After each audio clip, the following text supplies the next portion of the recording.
Assalamualaikum warahmatullahi wabarakatuh. Semangat pagi, kakak-kakak.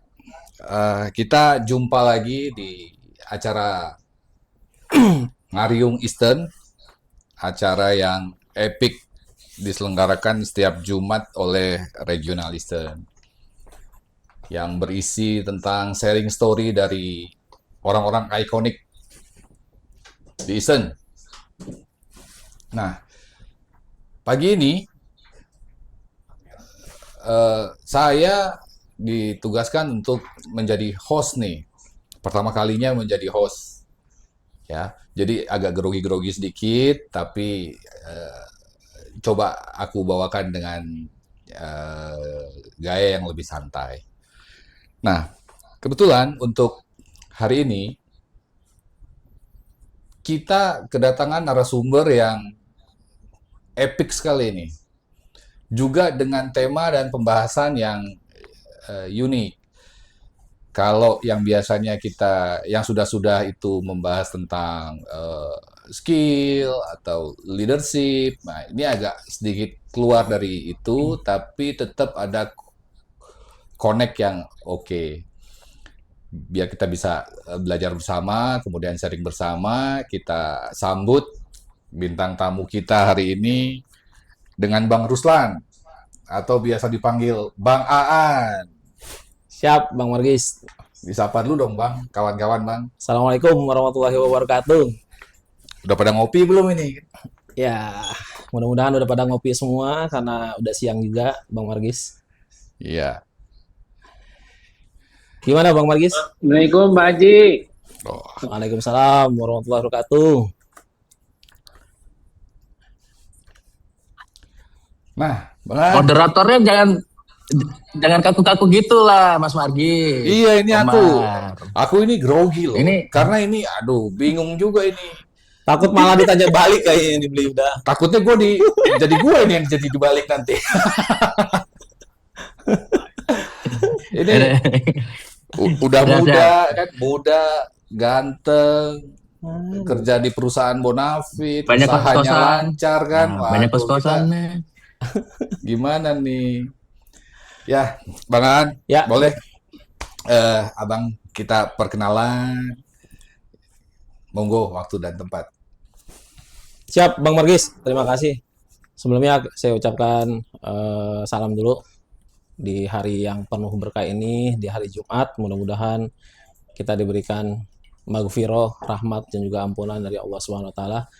Assalamualaikum warahmatullahi wabarakatuh. Semangat pagi. Pagi. Terima kasih Bang Margis atas kesempatan waktunya pada hari ini. Kita ngobrol santai lah Bang ya. Karena secara tema yang akan saya bawakan ini boleh dibilang keseharian yang memang kita pun semua pasti menjalani keseharian itu dengan orang tua, dan ada yang memang sehari-harinya dengan orang tua tinggalnya, atau juga yang memang terpisah karena lokasi kerjaan dan sebagainya, sehingga tidak bisa setiap hari bertemu dengan kedua orang tuanya gitu ya. Jadi nanti kita akan coba sharing. Kehadiran saya di sini bukan sebagai narasumber yang memang sepenuhnya bisa menjadi boleh dikatakan saya hanya sharing nanti lebih ke diri saya juga Bang Margis, karena kondisi saat ini ya boleh dibilang saya lagi intens untuk mengawal orang tua saya yang lagi sakit gitu. Jadi nanti saya akan banyak sharing untuk kakak-kakak Eastern semua agar dapat insight yang memang kalau seperti itu tuh harus gimana sih gitu ya. Nah, itu kita akan coba sampaikan ke kakak-kakak semua. Aku mikir itu Bang Margis untuk perkenalan saya. Oke, Bang Aan. Bang, kalau boleh tanya, udah berapa lama kerja di Telkomsel, Bang? awal masuk Telkomsel itu tahun 2003 Bang, saya. 2003 masuk Telkomsel. Waktu itu masih kantornya di Gedung Atrium Mulia, Jalan Rasuna Said Kuningan. Nah, jadi ini kalau saya coba sampaikan histori saya di Telkomsel. Jadi pada saat masuk di tahun 2003 itu saya menjadi seorang call center Caroline Jakarta. 2 tahun dengan status pegawai kontrak Bang Margis. Itu masih di Atrium tuh ya? Gedung Atrium Mulia, HR Rasuna Said Kuningan. Nah, perjalanan 2 tahun itu saya lewatin sangat penuh dengan tantangan gitu ya, karena di call center itu tingkat pressure stresnya juga sangat tinggi. Dalam satu hari itu kita menghandle pelanggan itu by phone kurang lebih 300 sampai 400 orang per hari.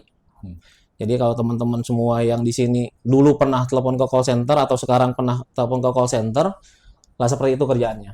Jadi, Telkomsel selamat pagi, dengan Aan bisa dibantu. Ya Pak, baik. Ada yang bisa dibantu Pak. Nah itu kita setiap hari melakukan itu kurang lebih 2 tahun. Mungkin rata-rata kita gendang telinga yang kena. Kadang suka karena ini nih nempel terus headsetnya gitu di telinga kita gitu ya. Dalam waktu 8 jam, istirahat 1 jam ya, 7 jam efektif kita melayani pelanggan 300 sampai 400 pelanggan yang bermacam-macam karakteristik pelanggan, ada yang komplain, ada yang marah-marah, ada yang minta info. Nah, itu semua kita layani dengan maksimal tanpa ada emosi yang harus dikeluarkan pada saat kita memang pelanggannya galak misalnya gitu. Nah, ini kalau tampil di layar teman-teman call center saya di tahun 2003 waktu itu satu angkatan 17 orang. Dari semuanya ini alhamdulillah hanya saya yang jadi pegawai tetap Telkomsel. Terbaik ya. Selebihnya mereka kerja di perusahaan lain gitu ya. Dan rezeki saya masih lanjut di Telkomsel Bang Margis selama 2 tahun di 2003 sampai 2005 gitu ya. Nah, di call center ini sendiri alhamdulillah dengan persaingan yang ketat, waktu itu tidak ada jaminan untuk diangkat menjadi pegawai tetap Bang Margis. Jadi saya berusaha bagaimana caranya bisa menjadi pegawai tetap Telkomsel, jadi do the best gitu ya. Saya lakukan selama kurun waktu 1 tahun. Alhamdulillah ada pemilihan karyawan terbaik waktu itu tingkat nasional dari semua call center Jakarta, Bandung, Surabaya, Medan, 4 call center. Tes masing-masing kandidatnya semua diseleksi, dan terakhir tahapan seleksinya itu di kantor pusat. Waktu itu masih VP-nya Pak HMS gitu ya. Pak HMS ya. Ya, GM-nya Bu Ririn. Nah, di situ seleksi sampai dengan diambil 3 terbaik untuk dari call center, 3 terbaik dari Grapari. Nah, salah satunya saya alhamdulillah terpilih menjadi karyawan terbaik, dan saat itu hadiahnya benchmark ke Singtel Singapura. Waduh. Rezeki pertama kali keluar negeri. Pertama kali tuh ya? Pertama kali. Masih ganteng-gantengnya? Masih kurus Bang. Masih kurus ya? Masih kurus. Itu terus belum ada koper tarik tuh zaman itu. Masih pakai tas teng-tengan Bang. belum punya koper gitu ya. Tahun 2004 berangkat gitu ya. Bikin paspor semuanya, dan alhamdulillah bisa ngelihat Singtel tuh call centernya seperti ini gitu ya. Lebih bagus call center kita di Telkomsel Jakarta, lebih rapi. Mereka tuh semua pegawainya juga udah banyak yang berusia gitu ya kalau untuk yang di Singtel saat itu. Dan kita semua enjoy gitu menikmati benchmark tersebut gitu ya. Alhasil saya berniat bagaimana caranya bisa jadi pegawai tetap Telkomsel. Nah, kurun waktu itu akhirnya 2 tahun berakhir, dan alhamdulillah dapat sertifikat karyawan terbaik tanda tangan Pak HMS. Itulah yang menjadi modal saya untuk apply lagi ke Telkomsel Bang Margis. Nah, lanjut ke berikutnya. Setelah jadi pegawai tetap, saya kemudian punya cita-cita lagi Bang Margis. Setelah jadi pegawai tetap di Telkomsel itu kan ada pemilihan untuk petugas posko haji. Nah, di situ pun saya terus gimana caranya bisa mengikuti seleksi itu, dan di 2008 ke 2009 saya ikut seleksi setelah 3 tahun, dan alhamdulillah saya lulus juga. Alhamdulillah. Terpilih dari peserta kurang lebih 300 orang, diseleksi, diambil 6 orang terbaik. Dan alhamdulillah saya lulus, dan ada satu di sini di Eastern yang Pak Haji Nas. Nah, itu beliau angkatan saya pergi haji juga gitu. Itu berarti dibiayai oleh Telkomsel ya? Ya, alhamdulillah 100%? semua 100% semua dibiayai oleh Telkomsel. Pekerjaannya bawa laptop, saya karena paling muda, selebihnya semua senior gitu ya. Jadi saya yang paling muda waktu itu, tugas saya bawa laptop. Ada yang mau isi pulsa, voucher, gosokin, isi. Ada yang kendala nggak bisa telepon, nggak bisa komunikasi ke Indonesia, saya yang bantuin gitu ya. Nah, yang senior tinggal, kerjain. Gitu ya. Karena paling muda waktu itu gitu ya. Jadi Haji Abidin ini. Atas biaya dinas. Alhamdulillah. Qadarullah gitu ya, qadarullah. Karena memang nggak terpikirkan juga gitu ya, di 2009 itu bisa tugas ke Arab sekaligus untuk menjadi petugas posko, hadiahnya bisa berhaji juga Bang Margis.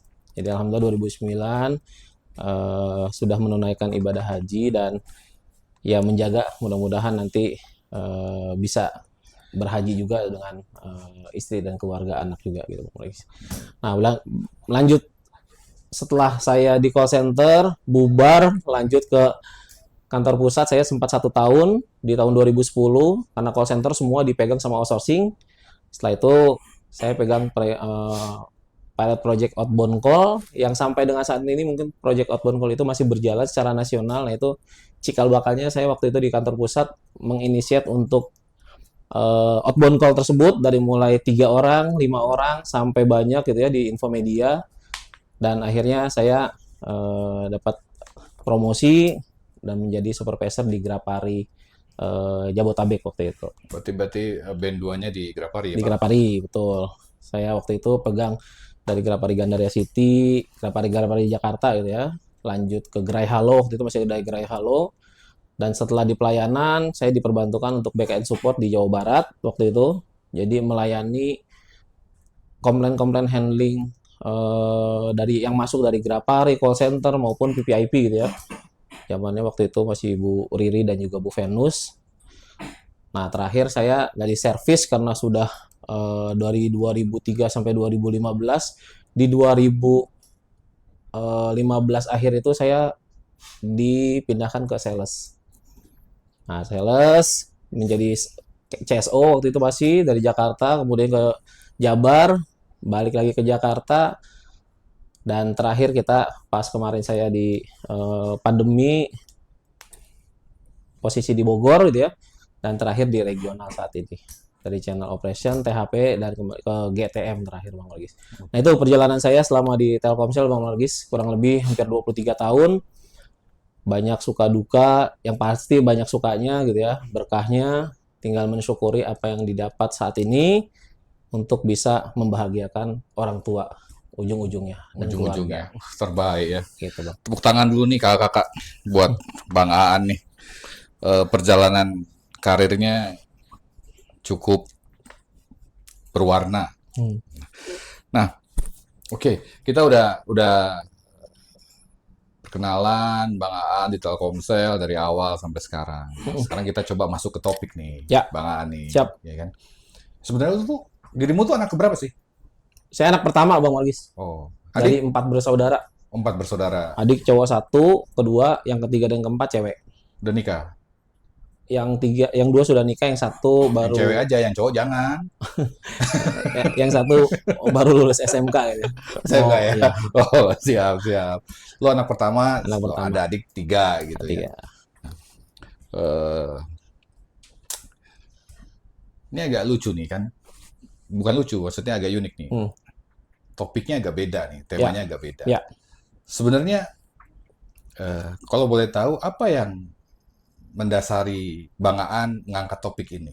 Apa tuh berbakti kepada orang tua gitu. Ya. Coba kita sharing ya Bang Aan ya.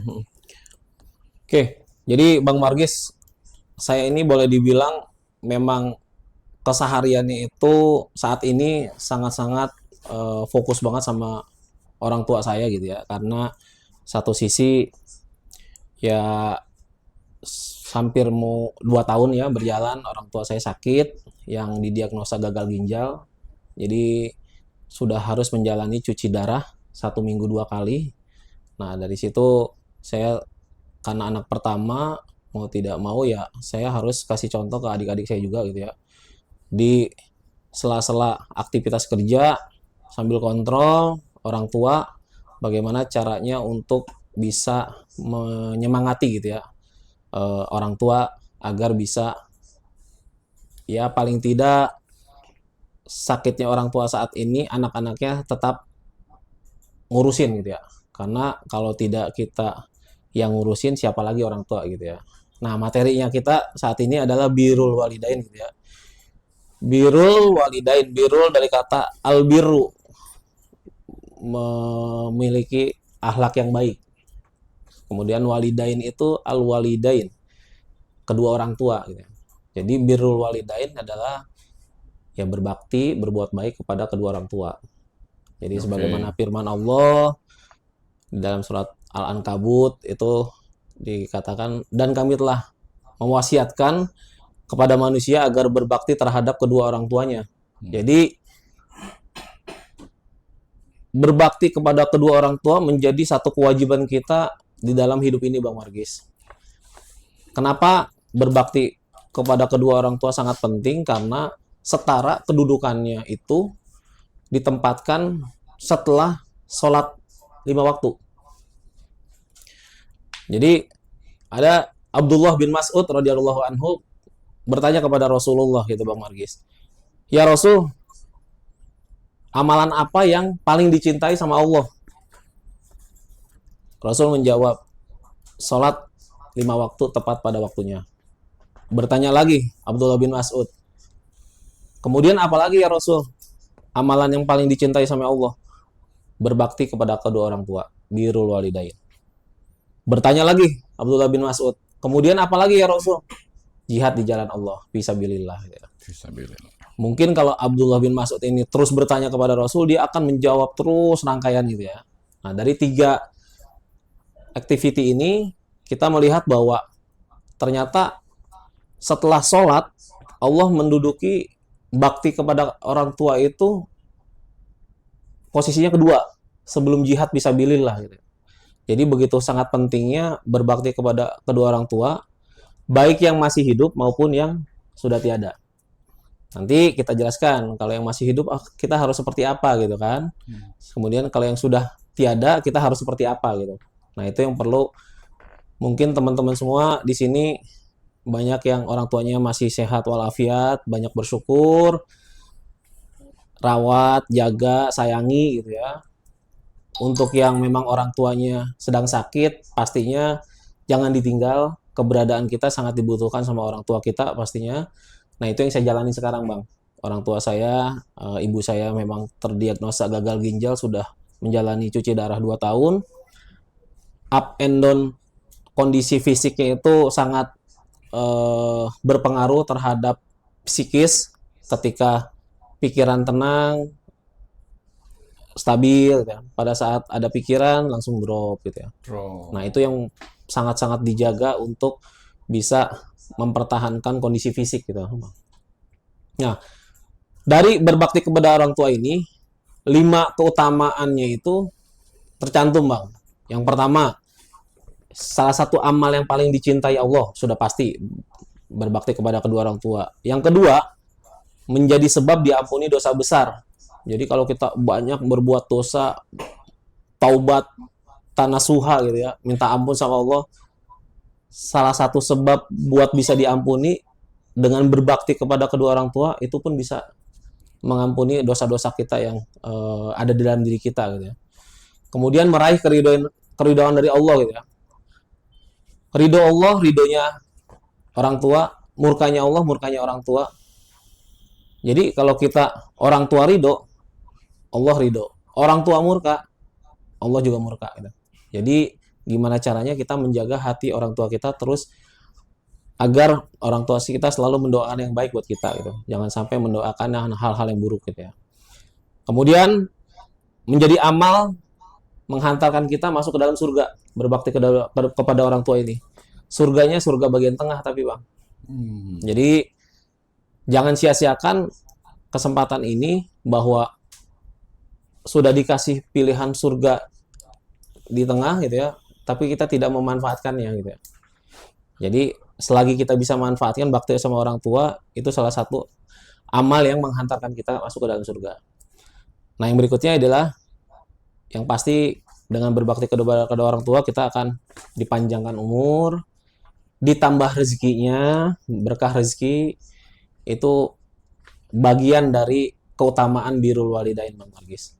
Jadi kalau selama ini kita banyak lalai, orang tua masih lengkap, kadang sesempatnya kita aja komunikasi, ya mulailah kita coba introspeksi diri kita, bagaimana kita bisa membuat orang tua kita bahagia, orang tua kita seneng.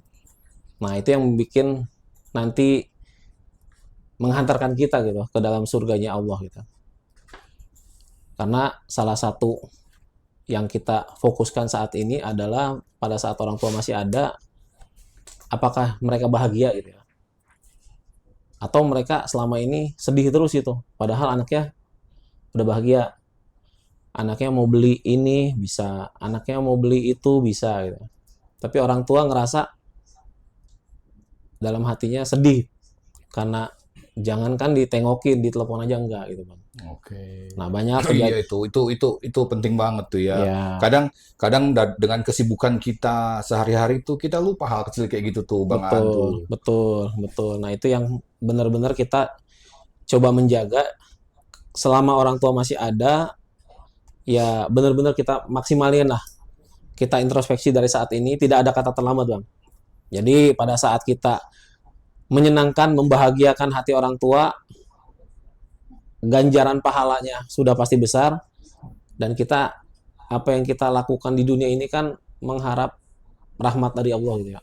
Dan ketika Allah kasih rahmat ke kita, pintu surga menanti gitu ya.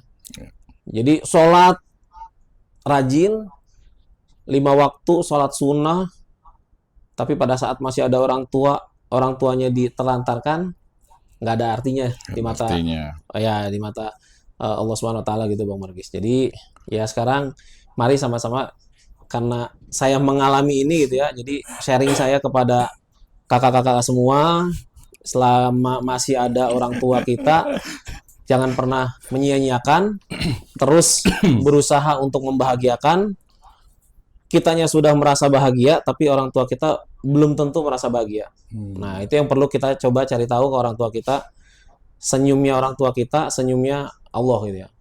Makanya tadi sampai ada hadis, orang tua murka, Allah murka, orang tua ridho, Allah ridho gitu ya. Nah, itu yang perlu kita jadi pegangan buat kakak-kakak semua yang masih ada orang tua gitu ya. Oke, gitu Bang. Penjelasan sedikit kilas tentang birrul walidain. Jadi kalau bicara tentang birrul walidain memang sangat luas gitu ya. Tapi paling tidak sekarang apa yang bisa kita lakukan untuk orang tua yang masih ada, dan apa yang bisa kita lakukan untuk orang tua yang tidak ada. Nah, itu yang perlu jadi pengingat kita bersama. Orang tua masih ada, yang pasti berbuat baik sudah pasti. Lakukan orang tua semaksimal mungkin agar dia bahagia, dia tidak sedih. Wong nolak perkataan orang tua aja, males, nah itu udah durhaka gitu ya. Durhaka ya. Apalagi kita sampai menyakiti dia sampai nangis, nggak ditengokin, bahkan orang tua itu walaupun nggak dikasih uang gaji setiap bulan, dia melihat anaknya bahagia aja udah seneng Bang Margis. Apalagi kita bisa sisihkan buat orang tua kita, nyenengin orang tua kita. Hal yang sederhana, Bang Margis istrinya suka bikin makanan, bawain ke orang tua, Bu nih makanan gitu. Itu bahagianya orang tua, merasa diperhatiin sama anaknya gitu kan. Nggak harus dibeliin handphone mahal gitu ya, tapi sebatas makanan kita ajak temenin sambil makan bareng, itu pun sangat bahagia sekali orang tua gitu. Iya. Cuma di sela-sela kesibukan teman-teman kita semua yang di sini gitu ya, itu kita sebisa mungkin berusaha untuk bagaimana cara mendekatkan kita kepada orang tua agar orang tua kita merasa diperhatiin sama anaknya, gitu Bang. Nah, kalau yang sudah tiada, yang pasti beristighfar. Itu yang paling dianjurkan gitu ya. Beristighfar untuk kedua orang tua kita agar karena pada saat beristighfar seorang anak kepada orang tua, 1 derajat dia naik. Hmm.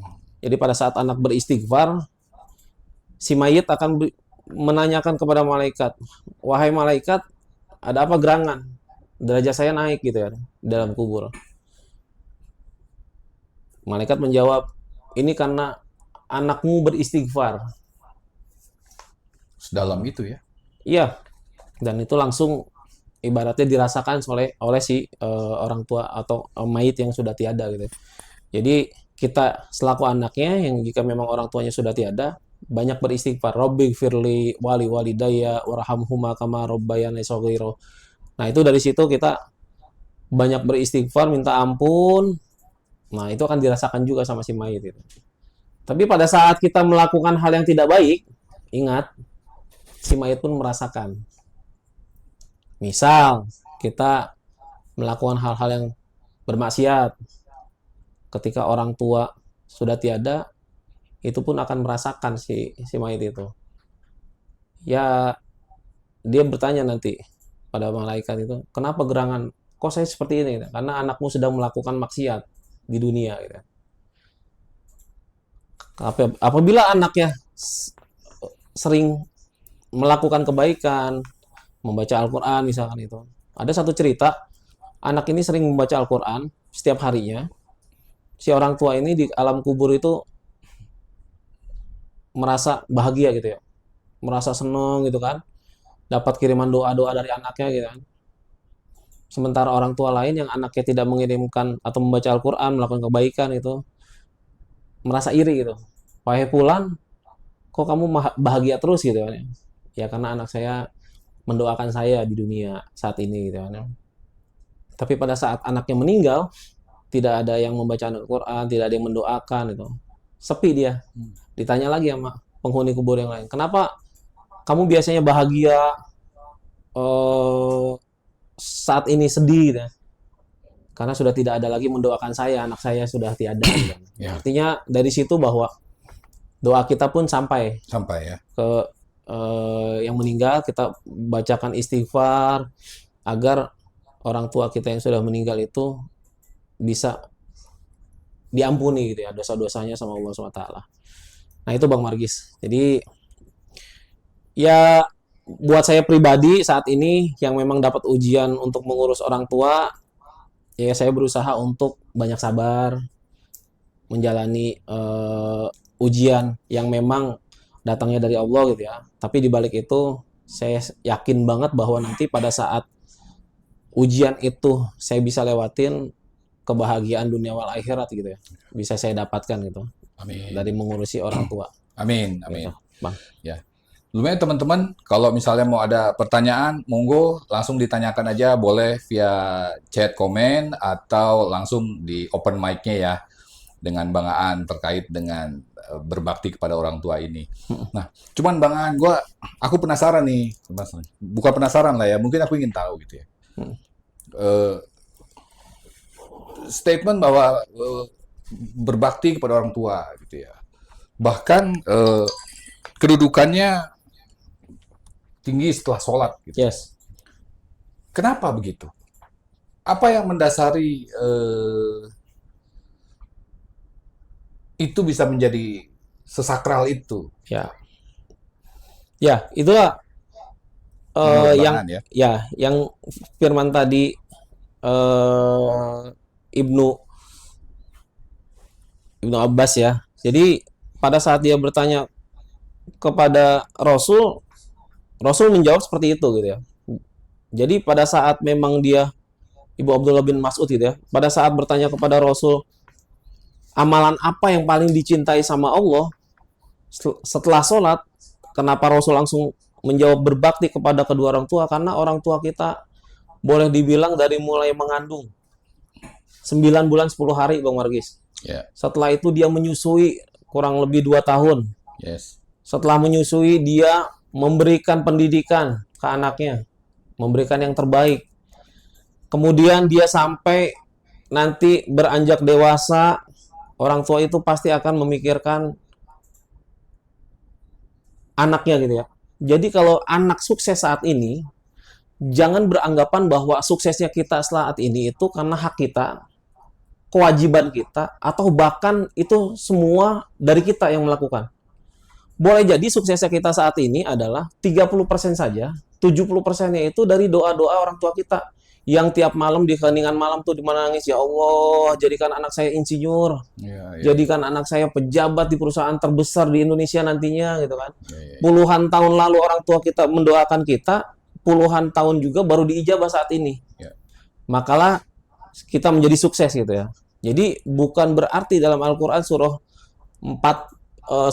45 ayat 15, kalau saya tidak salah itu ya, Al-Quran menyatakan bahwa suksesnya kita saat ini tidak serta-merta dari diri kita, tapi kontribusi orang tua kita lah yang banyak juga berperan terhadap kesuksesan kita gitu. Nah, disitulah bahwa kita jangan merasa bangga bahwa gue udah sukses. Ya ini apa karena kerja keras kita gitu ya. Ya tidak seperti itu gitu ya. Jadi kesuksesan kita bisa jadi hanya 30%, 70%-nya dari orang tua kita, ibu kita malam-malam di keheningan malam sujud nangis, tahajud, minta doain anaknya biar jadi insinyur, biar jadi orang sukses gitu ya. Bapak kita yang memang tiap malam berdoa, kerja di ladang setiap hari, tapi malamnya berdoa untuk anaknya jangan sampai nasibnya sama kayak orang tuanya. Paling tidak anak saya jauh lebih baik hidupnya gitu ya. Boleh jadi puluhan tahun mereka lalui itu doa-doanya saat ini dijabah gitu.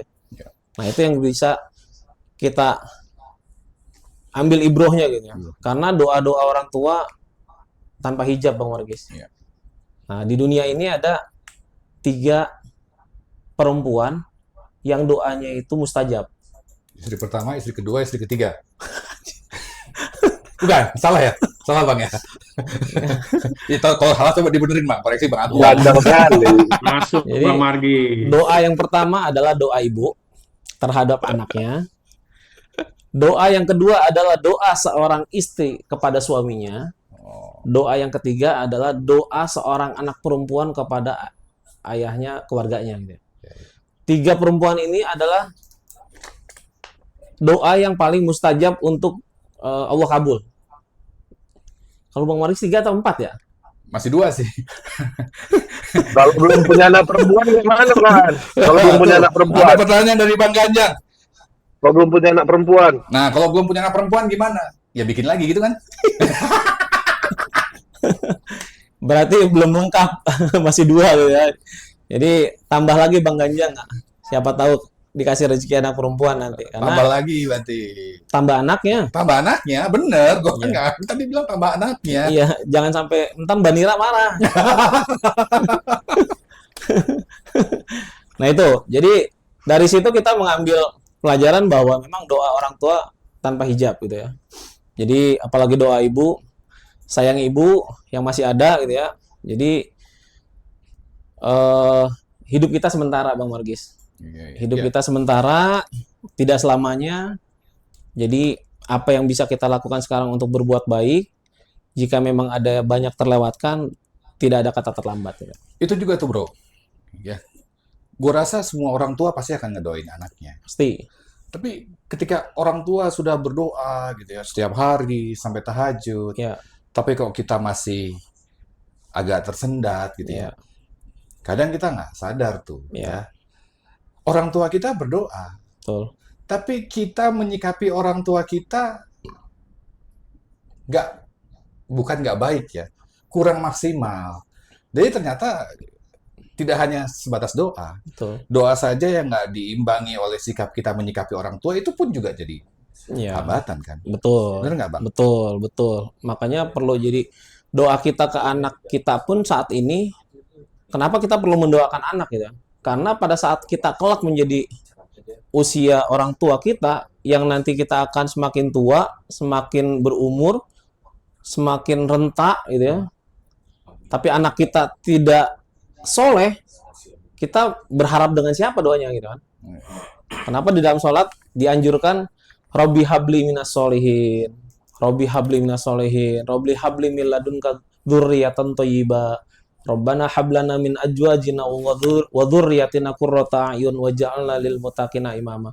Jadi doa-doa itu sebisa mungkin setiap sholat kita dawamin biar anak-anak kita nih pada saat beranjak dewasa ya dia melihat kedua orang tuanya itu pada saat nanti sudah tua renta gitu ya, dia mendoakan gitu ya, jadi anak yang soleh. Nah itu yang kita harapkan nanti Bang Magis. Karena pada saat kita kelak sudah tiada, yang kita harapkan di alam kubur itu ya doa dari anak-anak soleh. Ya. Kalau anak-anaknya belum mendoakan, nunggu siapa lagi kita gitu kan. Makanya kita pun sebagai orang tua yang saat ini punya anak-anak ya jangan luput untuk mendoakan anak-anak kita menjadi anak-anak yang soleh gitu ya. Buat investasi kita nanti kelak kita sudah tiada. Gitu. Iya. Itu Bang Magis. Berbicara mengurus orang tua gitu ya. Ya, Jadi ternyata itu bukan cuma hanya mengurus saja ya. ya, Bukan hanya sekedar finansial support saja gitu ya. betul.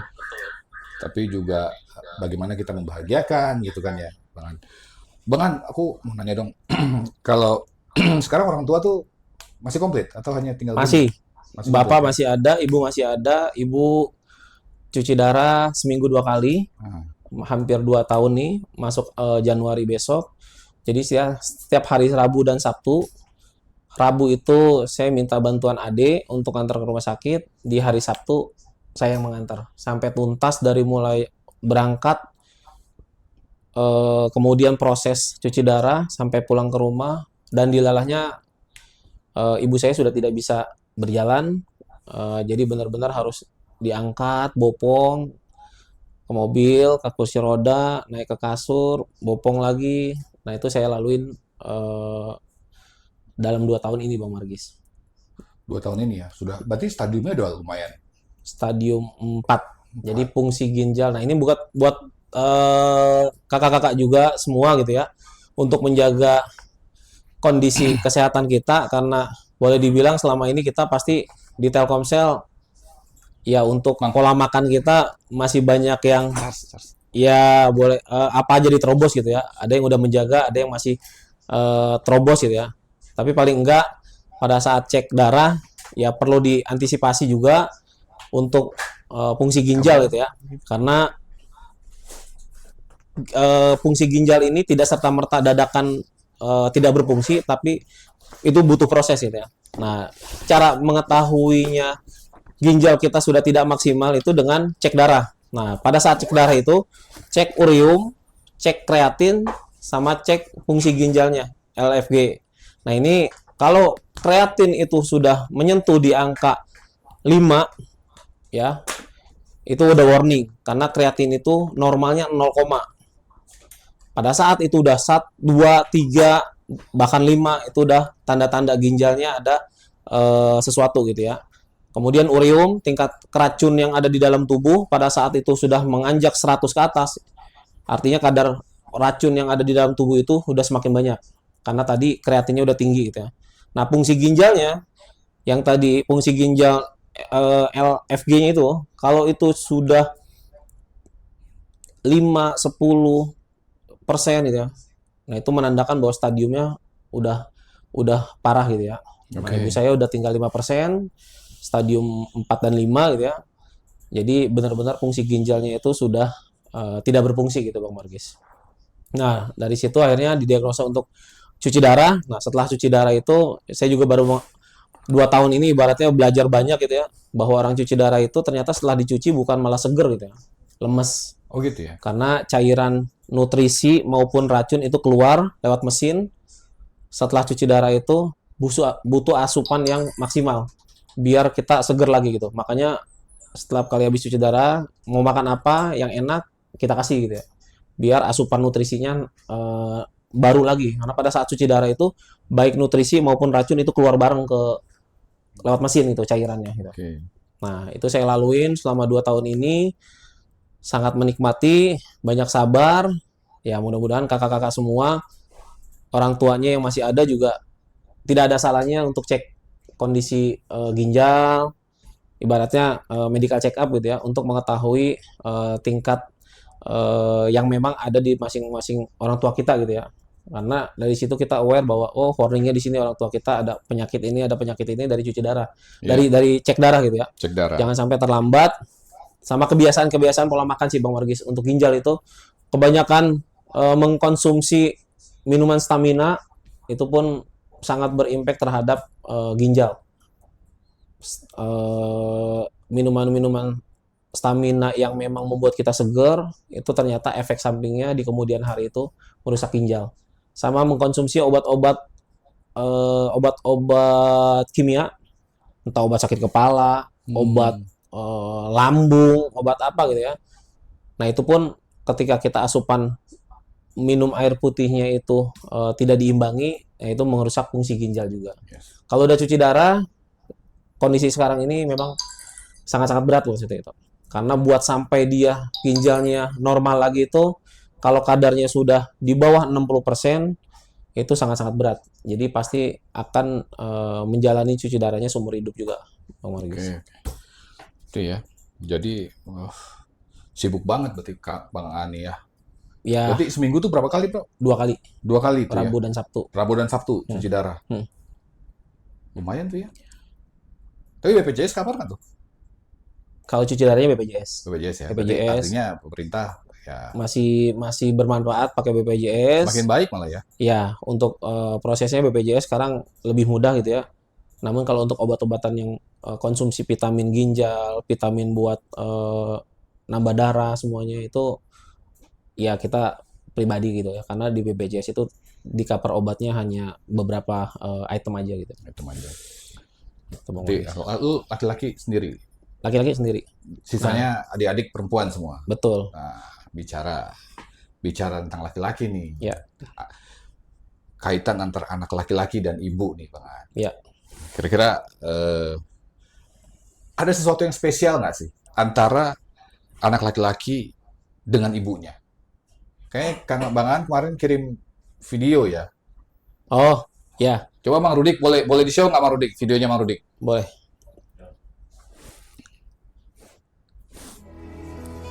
Kau tempatku meminta, kau beriku bahagia, jadikan aku selamanya hambamu yang selalu bertakwa.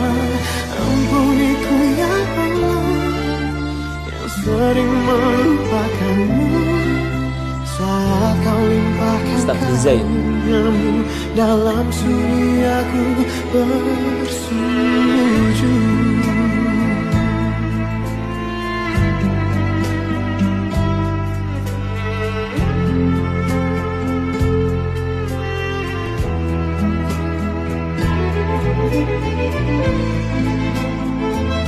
Seperti inilah saya Bang Margis, nggak jauh beda. Jadi pada saat dari keluar rumah, gendong, pindahin ibu ke kendaraan buat berangkat cuci darah. Esok atau kadang Sampai di rumah sakit pun gendong lagi, semua salahku pindahin ke kursi roda, sampai ke tempat tidur rumah sakit untuk cuci darah. Dan ini saya lakukan Kau tempatku meminta, selama kurang waktu 2 tahun kau beriku bahagia, merawat ibu. jadikan aku selamanya hambamu yang selalu bertakwa. Ampuniku Aduh, gua capek nih. Ya. Aduh, gua lelah nih. Ya. Gitu. Ada nggak sih perasaan seperti itu ketika dirimu ini kan musibah ya, Ya. musibah seperti ini gitu. Tidak dipungkiri rasa lelah ada Bang Margis. Pasti di sela-sela kita setelah beraktivitas gitu ya. Tapi lelah ini menjadi semangat saya untuk terus meraih ladang pahala gitu ya. Karena ya semakin tadi kita ngurus orang tua, apalagi sedang sakit, ya insya Allah saya yakin banget nanti ganjaran pahala dari Allah Subhanahu Wa Taala keberkahan yang saya dapat nantinya, saya yakin itu semua akan saya dapati gitu ya. Jadi saya tidak akan jadikan ini beban. Saya juga ke adik-adik saya juga menyampaikan bahwa tidak ada ruginya. Makin berkah hidup kita pada saat kita mendampingi dan ngurus orang tua dengan maksimal pada saat sakit seperti ini. Nah itu Bang Margis. Iya sih. Jadi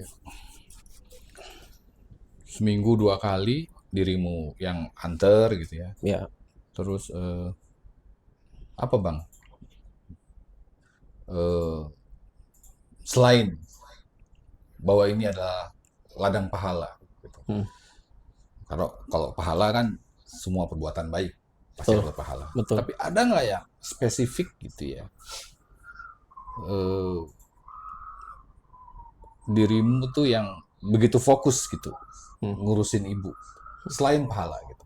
Ambillah kita nggak ambil pahalanya gitu. Ya. Tapi ada nggak sih apa ya ketentuan atau sesuatu kenapa kita harus begitu gitu?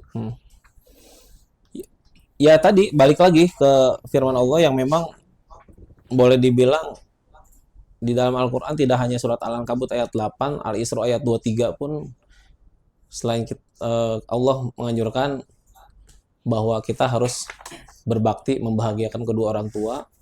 Jadi banyak referensi dalam Al-Quran yang memang kita diminta untuk berbakti kepada kedua orang tua gitu, Mama. Iya.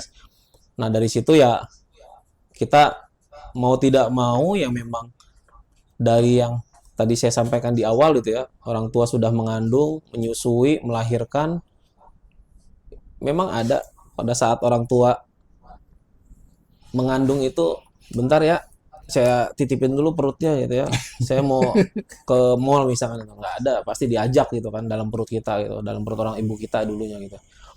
Nah dari situ bahwa apalagi saya anak laki, Bang Margis, anak laki itu dalam agama itu milik ibu. Gitu ya. Ya, Selamanya milik ibunya. selamanya milik ibu. Pada saat saya sudah berkeluarga, punya anak, saya ini pada saat ibu orang tua masih ada, itu masih menjadi hak ibu untuk ke anak lakinya gitu ya. Jadi saya wajib mengurusi orang tua dalam hal ini karena saya anak laki. Walaupun saya sudah berkeluarga, saya wajib mendahulukan kepentingan ibu. Nah, itu baru kemarin sore tuh. Ada yang nanya sama aku nih. Teman kita juga di sini. Oh. Kalau memilih membela ibu atau istri itu kita mesti gimana gitu. Apakah ibu atau istri yang harus kita bela tuh? Ya. Yang pasti konteksnya pada saat kita memang melihat antara istri sama ibu kita gitu ya, apalagi ibu kita kalau saya pribadi itu sedang sakit gitu ya, jadi pada saat ada kebutuhan istri yang belum terpenuhi, ya pasti kita kasih pengertian dengan baik gitu ya, kita prioritaskan orang tua kita gitu ya, dan qadarullah saya punya istri bapaknya pun cuci darah Bang Margis. Oh gitu. Ya, jadi bapak mertua saya pun cuci darah sudah hampir jalan 7 bulan ini, dan itu keduanya saya ngurus juga gitu ya. Jadi boleh dibilang di foto tadi itu kanan ibu saya, kiri bapak mertua saya. Oh gitu. Jadi pada saat cuci darah saya barengin. Karena nah ini ya qadarullah, semuanya saya dikasih ujian penyakitnya gagal ginjal gitu ya. Jadi experience saya ngelawat ibu saya terapin juga ke bapak mertua gitu, treatmentnya. Jadi ibu dan mertua laki-laki Ya, sama ini sama-sama cuci darah. cuci darah ya? Ya, sama-sama cuci darah. Sekarang saya tinggal dengan, saya ajak bapak mertua ke rumah untuk saya bareng gitu ya. Sementara ibu dan bapak saya tuh di nggak jauh beda lah rumahnya, masih dekat gitu ya. Jadi saya bisa kontrol bolak-balik gitu untuk ngurusin mereka di kesehariannya gitu Bang Margis. Nah, yang tadi saya sampaikan bahwa anak laki itu milik ibu, ya mau tidak mau, walaupun saya punya adik 2 orang wanita gitu ya, tapi yang paling menjadi hak itu adalah anak lakinya gitu ya. Mungkin kalau kemarin Mas Imam juga punya orang tua sama dengan saya kondisinya gitu ya, gagal ginjal, cuci darah juga, 7 tahun, bapaknya Mas Imam gitu ya. Nah, saya juga bercermin bahwa orang cuci darah itu memang pasti mindsetnya umurnya udah nggak panjang. Tapi semua takdir kehendak Allah gitu ya. Ada yang 11 tahun Bang Margis, ada yang 15 tahun udah cuci darah itu. Nah, ibu saya udah menjalani 2 tahun, selalu berdoa panjang umur gitu ya. Dan sekarang cuci darah nggak tua nggak muda, 15 tahun aja usianya udah cuci darah. Kebanyakan minum teh pucuk tuh. Satu dari konsumsi makanan udah pasti, sama minumannya. Jarang minum air putih, minum yang soft drink, entah minum minuman yang soft drink manis gitu ya, atau yang bersoda gitu ya. Nah, itu yang bisa merusak ginjal gitu. Jadi boleh dibilang tidak muda tidak tua sekarang cuci darah itu, kalau saya lihat di rumah sakit itu banyak banget yang masih usia muda juga udah pada cuci darah gitu. Nah, itu yang perlu dijaga kakak-kakak semua yang di rumah anaknya. Bukan kita tidak sayang sama anak, tapi pada saat mau dikasih ke anak konsumsi yang minuman sekiranya ini nanti akan berimpact terhadap kesehatan anak, ya pilih-pilih lah kakak-kakak. Bukan kita berarti nggak sayang kita nggak beliin gitu ya, tapi wah ini minuman ini berimpact terhadap ginjalnya misalkan gitu ya. Kalau cuma sekali cicipin nggak apa-apa ya, tapi kalau menjadi rutin ya itu harapannya lebih diseleksi lah. Karena ada pertanyaan nggak tuh? dengan minuman makanan saat ini beredar gitu, kalau kita tidak seleksi buat anak, sangat-sangat gampang banget gitu ya penyakit itu nempel Bang Morgis. Nah, kayak gitu Bang Morgis. Ada lagi yang mau ditanyain nggak? Banyak yang mau Haus, ditanyain. Bang. Nunggu teman-teman nih. Nunggu teman-teman. Pertanyaan dari teman-teman. Ya. Kayaknya punya video lagi Bang Morgis saya yang bisa nanti buat motivasi kita juga bersama gitu ya. Boleh. Biar makin berintrospeksi juga dengan orang tua yang masih ada, misalnya gitu, apa yang harus kita lakukan. Boleh Bang Rud?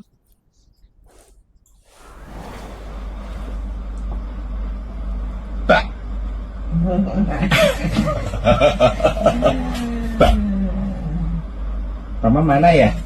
Mama? Mama mana? Wah. Mama lucu sekali, Ci. Tadi terapi ya, Ma? Nah, ini pun persis Biarin aja Bang Margis, terapi, Mama. orang tua saya hanya terbaring di tempat tidur saat Kamu ini, diapain aja, sayang? tidak Gini dulu, bisa biar bergerak. biar nggak sakit.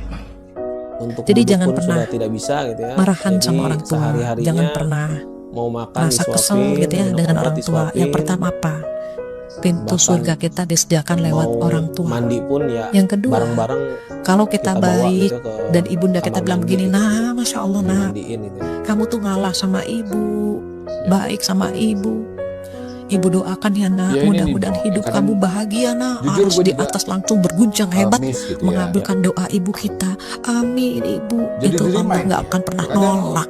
Kadang kita ngontak Mumpung ada orang tua, cari orang doa tua, dari orang bilang tua orang tua sebanyak-banyaknya. Doa orang tua Ayo, itu nggak ada ayo, udah hijabnya.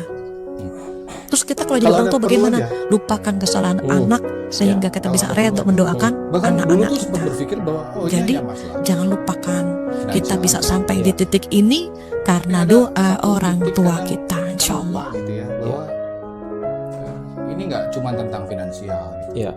Kadang mereka dihubungi saja, ditelepon aja tuh udah kebahagiaan buat Iya, mereka betul, gitu. betul Bang. Ya. Iya, betul. Kalau gue videonya tadi kan sepertinya menyikapi seperti ke anak kecil kan. Balik ke anak kecil. Anak kecil, kita Iya. lupa bahwa cycle-nya orang tua kita sudah kembali seperti anak kecil. Ya, Sementara kita masih berpikir dia mature person yang bisa kita ajak ngobrol secara dewasa. ya. Kita nggak sadar tuh bahwa udah kembali ke anak kecil. Kita pun harus ngobrolnya pun seperti anak kecil harusnya. Iya, betul. Lo alamin juga kayak gitu sama ibu sekarang ini. Betul Bang. Malah kemarin mungkin kondisi ibu saya seminggu terakhir ini lagi posisi ngedrop gitu ya. Jadi makannya susah, cuma 2-3 suap selesai gitu ya. Nah, sampai tadi malam pun itu makanan yang diminta sama ibu itu sederhana gitu ya. Ibu cuma minta pisang gitu ya. Cuma pisang itu di dunia kedokteran untuk yang sudah menderita penyakit ginjal itu sangat dilarang karena mengandung kalium yang sangat tinggi. Alhasil ya ibu tuh pengen banget makan pisang gitu. Cuma ya tetap kasih pengertian ini nggak boleh Bu karena pisang kaliumnya tinggi bahkan bisa membuat drop mendadak gitu ya. Jadi orang yang udah cuci darah salah makan itu potensi ngedropnya itu sangat tinggi Bang Wargis. Nah kalau udah drop recovery-nya itu sangat susah gitu. Harus bawa ke rumah sakit, dirawat dulu gitu ya. Jadi makanan-makanan yang dilarang untuk cuci darah itu yang mengandung kalium tinggi. Pisang, alpukat, kemudian apel boleh tapi sedikit gitu ya. Tapi itu kalau bisa yang paling aman itu buah pepaya. Pepaya. Ya.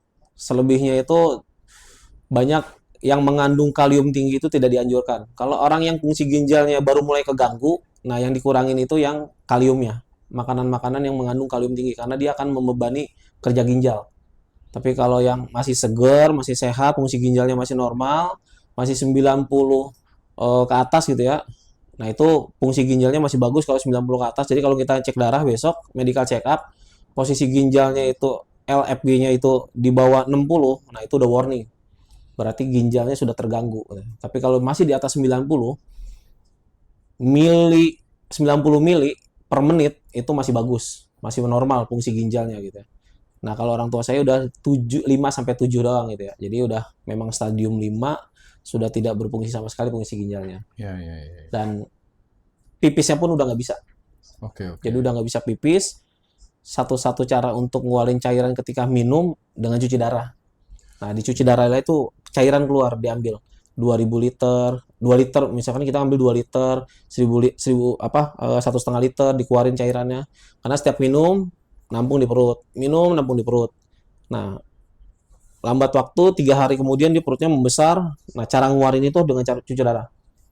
Kalau nggak dicuci darah dia akan membesar terus. Bahkan ibu saya tuh sempat sampai kayak 9 bulan hamil gitu. Karena cairan semua isinya gitu. Pipisnya udah nggak bisa keluar gitu. Itu mungkin karena kurang minum atau Ya, kebanyakan minum banyak faktor. atau cara minum yang salah gitu ya. Banyak faktor orang yang kena ginjal. Satu, kurang mengkonsumsi air sudah pasti. Yang kedua, tadi ibu saya tuh pencetus utama sering minum obat sakit kepala. Panadol, Mixagrip. Ya, jadi pusing sedikit, minum Mixagrip, enak 3-4 hari. Begitu pusing sedikit lagi, sering minum lagi. Minum lagi, terus konsumsi. Lambat waktu akhirnya ginjalnya yang kena. Gitu. Sama tensi darah, kalau kita punya tensi, itu juga dipantau karena tensi yang terlalu tinggi tidak dipantau itu menyebabkan kinerja jantung akan terhambat dan berimpact nanti ke komplikasi sampai ke ginjal juga gitu ya. Nah, oke. Bang An, kita pertanyaan dulu nih ya. Ya. Ini dari Bang Risma Tio. Ya. Mas Aan, selama ini selalu saya kenal sebagai anak yang berbakti sama orang tua. Pernah nggak bertengkar hebat sama orang tua? Ceritain dong. Gitu. Ya. Ini Tio salah satu waktu 2 tahun lalu ibu saya mau didiagnosa gagal ginjal sebelum cuci darah, saya konsultasi sama Tio ya, karena Tio punya kawan yang spesialis dalam yang memang bisa mengetahui penyakit ginjal itu penyebabnya apa gitu ya. Yeah. Ya ternyata setelah konsultasi memang awalnya diabetes gitu ya. Setelah diabetes komplikasi lari ke ginjal. Yang pasti ada, pada saat orang tua bersikap memang kecewa sama kita, sama anak gitu ya. Kita pun kadang kalau lagi emosi suka kelepasan gitu ya. Kelepasan, semasa mengurus ibu pun ya sama Bang. Jadi udah capek banget, udah lelah gitu ya, kurang tidur gitu kan. Pada saat, dibilang jangan makan ini, kenapa makan? Nah itu kan tanpa kita sadari kita membentak misalnya gitu ya. Tapi langsung, maaf ya Bu, tadi agak marah karena ya ini nggak boleh dimakan. Kalau dimakan ibu tiba-tiba ngedrop, dirawat lama lagi di rumah sakit. Yeah. Ya kadang hal-hal seperti itu adalah karena namanya manusia. Kadang itu ya. Kadang pada saat emosinya masih belum stabil, Jadi ada rasa-rasa yang suka nggak boleh bu, ini nggak boleh ini. Ya itu, Pada- kadang kita lupa, Ya. ibu kita sudah kembali menjadi Anak-anak. orang tua kita sudah menjadi kembali seperti anak-anak lagi. Ya, betul. Itu kan kadang kita miss di situ loh. Ya, betul. Kadang kita marah ya, ibu nih gini. Ya karena kita berpikir dia masih manusia dewasa yang Ya, sama gitu. Padahal Ya. kita lupa bahwa mereka sudah kembali jadi anak-anak kan. ya betul. Itu yang dialamin tuh biasanya kebanyakan. Ya, benar bang. Jadi Nih, pertanyaan kedua nih Bang. Bang Aan yang tadi dibahas kan anak laki-laki. Nah, peran anak perempuan gimana Bang? Seandainya dua bersaudara. dua bersaudaranya. Ya, satu laki-laki, satu perempuan. Oh, Peran anak perempuan bagaimana? ya tetap karena serajin-rajinnya anak laki, kadang ibu kita kalau masih kondisinya dia normal ya, Bang, mau dimandiin aja masih ada rasa malu sama anak ya kan. Kayak ibu saya waktu masih normalnya itu, kalau saya mau lapin, mandiin itu, jangan sama Indah aja yang cewek misalkan gitu ya. Ya. Ada rasa itu gitu. Jadi ada rasa yang memang malu orang tua, masa iya anak lakinya yang mandiin kan. Nah, kalau tadi udah sepasang nih anaknya cowok dan cewek gitu ya, tetap peran anak cowoknya itu apa yang bisa dia lakukan maksimal, tapi pada saat hal-hal tertentu Ya. sampai gantiin pampers misalnya gitu ya. Ya. Nah, kadang pasti ada rasa risih, malu ya anak yang cewek gantiin ya. Cuma dengan kondisi ibu saya sekarang ini memang boleh dibilang ya up and down gitu ya. Ya mau nggak mau saya bisa ngelakuin semua ya Bang. Dari mulai Ya. gantiin pampers, dari mulai gantiin baju sampai mandiin semua ketika darurat gitu. Ya udah, saya yang eksekusi semuanya. Ya, memang itu ya bukan dilema, tapi memang seperti itu ya, bahwa anak seorang wanita itu ketika dia sudah menikah itu kan milik suaminya. Milik suami. Jadi dia tidak bisa bergerak semaksimal mungkin, harus mendapatkan izin dari Iya, suaminya. Ya, betul. semoga suaminya bijak gitu Ya, ya, bisa betul. memberikan izin untuk mengurus ibunya. Betul. Tapi memang beban terberat sepertinya memang di anak laki-laki ya. Iya. Seperti yang Bang An bilang tadi, bahwa Iya. anak laki-laki itu sampai akhir milik ibunya. Milik ibu. Milik ibunya. Jadi buat kakak-kakak yang masih punya orang tua masih pada sehat, Telepon lah ya, ya minimal telepon. ajak bercanda gitu ya. Kalau saya, ibu saya habis cuci darah, misalkan kondisi fit, saya ajak ke mall. Oh, Ya iseng-iseng, paling enggak, walaupun enggak lama, cuma 1 jam gitu ya, ajak makan aja, makan, balik udah lagi. happy banget itu. Udah seneng banget bang. Menghibur sehari-hari, karena di kasur terus gitu kan, tiduran gitu ya. Jadi saya ajak paling ke Margo City gitu ya. Cuma sebatas makan bareng sama cucu-cucunya, beres pulang. Karena udah nggak bisa duduk lama juga gitu ya. Gitu. Ya, ada lagi? Saya punya ada video satu lagi nih bang, buat membangkitkan lagi rasa bahwa menjadi orang tua itu pengorbanannya sangat berat gitu ya. Ya. Jadi biar kakak-kakak semua ya saling mengingatkan lah sekarang terhadap perilaku kita yang selama ini masih kurang kepada kedua orang tua. Mulai kita introspeksi, mulai kita berubah sikap untuk menyayangi, sampai pada saatnya nanti kita tidak tahu gitu sampai kapan gitu ya. Mangga menurut kalau mau diputar.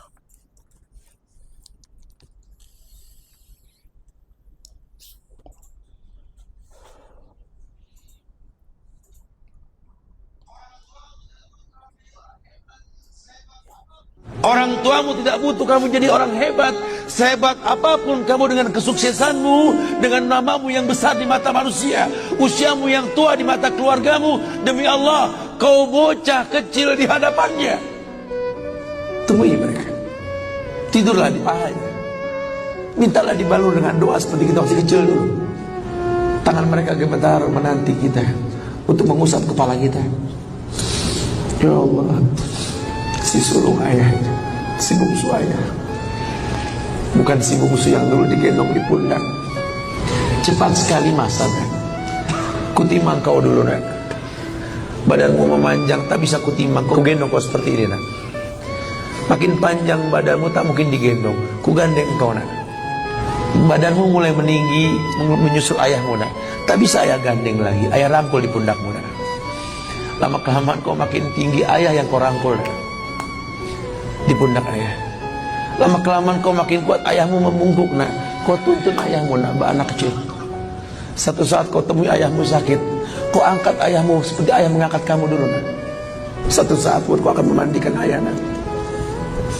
Kau wudukan ayah, kau basuh pundak ayah ketika ayah sudah terbujur kaku sebagai mayit. Tolong ketika kau basuh tangan ayah nanti nak sebagai mayit, ingat tangan yang dingin ini pernah menyentuh kepalamu nak. Tangan yang kau pegang sekarang pernah menuntunmu pada jalan yang benar.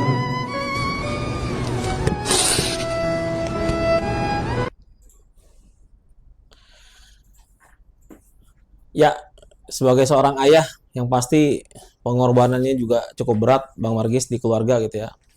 Nah, kebenaran kita punya kawan Bang Ganjang, ayahnya juga masih dalam keadaan siaga 1 gitu ya. Nanti sama-sama kita berdoa untuk Semua Thank ya. you, Bang semua, Aan. Semua ya. buat semua. Thank you, Bang Aan. Jadi kita sebelum menutup ini tentunya saya coba minta waktunya 5 menit Bang Margis ya untuk berdoa Ini nih. bersama Ini nanti. nih. Pada saat koordinasi kemarin sama Bang Aan, aku mau penutupnya kita berdoa bersama untuk orang tua kita, katanya. Ya. Jadi, yuk teman-teman kita sama-sama ya Masya berdoa Allah, mendoakan barokah, barokah, orang tua Jumat kita barokah. untuk kesehatannya, Thank you, Bang Aan. kebaikannya Terbaik semua ini, ya. Bang. Sedih gue ngeliatnya Ji nih. Sedih ya Bang ya, sedih ya Bang ya. Iya, ya Allah. Tapi ini terbaik Orang ini Bang. tuanya udah pada nggak ada nih Jian. Gue nitip Iya. doa dah nih. Oh iyalah, yang masih ada maupun nggak ada kita Betul. doakan hari ini, mumpung Betul. hari Jumat, Ya, gitu Bang An ya. Iya. Margis pimpin doa lah Jian. Aduh Lu jangan Margis lagi jadi mah. nge-host ini Bang, gimana sih Bang? Doa Margis itu kan mantap itu. Lancar. Kang Rudik, boleh kita mulai, Bang An? oke Ayo, kakak-kakak, Kakak. mari kita sebelum closing saya minta waktunya 5 menit untuk kita muhasabah diri kita. Kita berdoa memanjatkan doa kita ke hadirat Allah Subhanahu wa taala di hari Jumat yang penuh dengan keberkahan ini. Kita minta kesehatan semuanya, keluarga kita, orang tua kita, dan orang tua kita yang sudah mendahului kita juga kita doakan sekalian agar dilapangkan kuburnya, dijadikan kuburnya taman-taman surga. Buat orang tuanya yang juga sakit, Bang Ganjang, kita doakan nanti bersama-sama agar cepat sehat kembali dan berkumpul kembali dengan keluarganya. Kita mulai kakak-kakak semua. Boleh benar-benar fokuskan dirinya untuk mengintrospeksi selama ini apa yang sudah kita lakukan dengan orang tua kita, apakah sudah cukup ataukah masih kurang. Silakan saling berintrospeksi. Yang mau mewek nangis ya silakan juga gitu ya, nggak Jangan dilarang. lupa telepon ibunya, Ya boleh, jangan lupa telepon ibunya atau bapaknya ya. ya boleh. Pasca ini ya. Apa saya ini ya? Ya, Bismillahirrahmanirrahim. Selama hidup, sudahkah kita membahagiakan orang tua kita? Jangan-jangan kita lebih banyak menyakiti hati orang tua kita. Wah ini KSQ nih. Lebih banyak kita membuat orang tua kita menangis karena kelakuan kita. Maka mari kita introspeksi diri.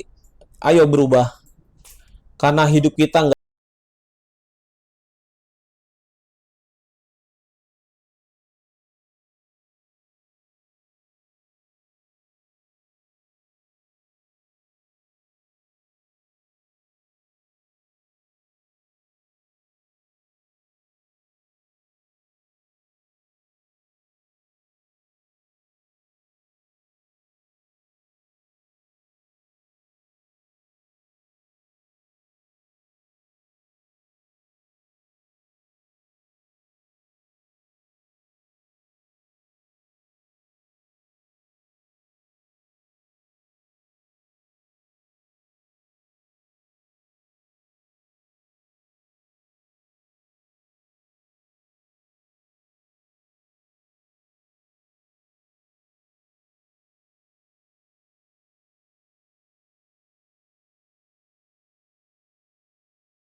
kasih Bang Aan untuk doa bersamanya.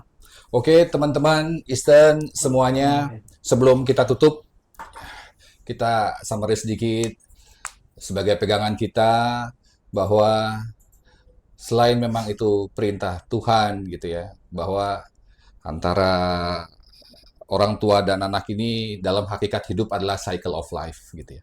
Mereka mengurus kita pada saat kita datang ke dunia, dan kita akan mengurus mereka saat mereka mau kembali dari dunia ke rumah yang sesungguhnya di surga nanti gitu ya. Cycle of life seperti itu gitu. Dan ini sebenarnya adalah core yang sesungguhnya tentang hablum minanas. Kalau kita ke orang tua kita saja lupa, gimana kita ke lingkungan yang lain? Itu satu, gitu ya Pak ya. Ya. Yang kedua adalah jangan lupa membahagiakan orang tua kita, karena belum tentu orang tua kita bahagia hanya sekedar nafkah. Ada momen kehadiran dan perhatian dan pengertian kita juga kepada orang tua bahwa mereka sudah kembali seperti anak kecil. Berarti sikap kita harus lebih toleran, lebih memahami itu. Yang ketiga adalah semoga orang tua kita, baik yang masih ada atau sudah tidak ada, selalu diberikan berkah oleh Allah Subhanahu wa Ta'ala. Amin ya rabbal Terima kasih alamin. teman-teman untuk hadirannya di acara Ngariung hari ini. Terima kasih Mas Aan untuk Siap. reminder-nya. Bang Margis. Semoga bisa bermanfaat ke depannya. Makasih semua kakak-kakak juga. Bang Abi, Mas Amin. Imam, kakak-kakak manajer Amin. di Eastern Makasih, Tad. atas Thank you, waktunya dan Ustaz Aan dan kesempatannya. Makasih Ustaz ya. Margis. Kalau Siap. bisa ada manajemen kolbu lah ini. Ayo ditelepon dulu. Aku juga mau telepon nih, udah seminggu aku nggak call ibuku. Nah, teman-teman, Assalamualaikum.